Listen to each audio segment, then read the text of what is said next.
Hello everyone, আসসালামু আলাইকুম। গরুর মাংস বুনা হরমু বুঝছেন কি কইছি? এই যে মশলাপাতি দিলাম, আরও যে কত কিছু দিব, আদা দিছি, পেঁয়াজ, রসুন, আরও যে কত দিব। এই যে কাটা পেঁয়াজ 1 মণ, তেজপাতা 10-15টা, হলদি মরিচ 2-3 মণ, জম্মের দেওয়া দিছি। এখন মাহাজোহা হরমু।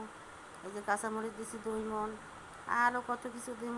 আমার একটু দেখেন কি কষলানটা কষলাইতেছি, দেখেন কষলাইতে কষলাইতে আতুরি বুতুরি বুতুরি যা আছে সব গলাইয়া চালাইয়া হালাম। গরু মাংস আমার লগে কথা কইতে চায় আর খালি কয় এত ডল্লা ডল্লো কয়। এই তো কষাই মশাই হালাইছি, একটু একটু জলও দিছি সামান্য সামান্য, এখনও কষানো নেই। এই হপায় মাত্র কষানো হয়েছে। ওরে আমার আল্লাহরে দেহ সেই অবস্থাটা, কষাইতে কষাইতে তেল বাইরে হালাইছি, এখনও কত তেল যে বাইরে বেহার কোনো হিসাব নেই। জন্ম দেওয়া দিছি, হ্যাঁ, একবারে রক্ত না লাল হয়ে গেছে। আল্লাহ জানে জামাই আজকে কী করে, তুই রক্ত দিছো না কিছু দিছে। এই তো এখন পানি দিয়ে দিলাম, এই যে হয়ে গেছে মাংস শেষ।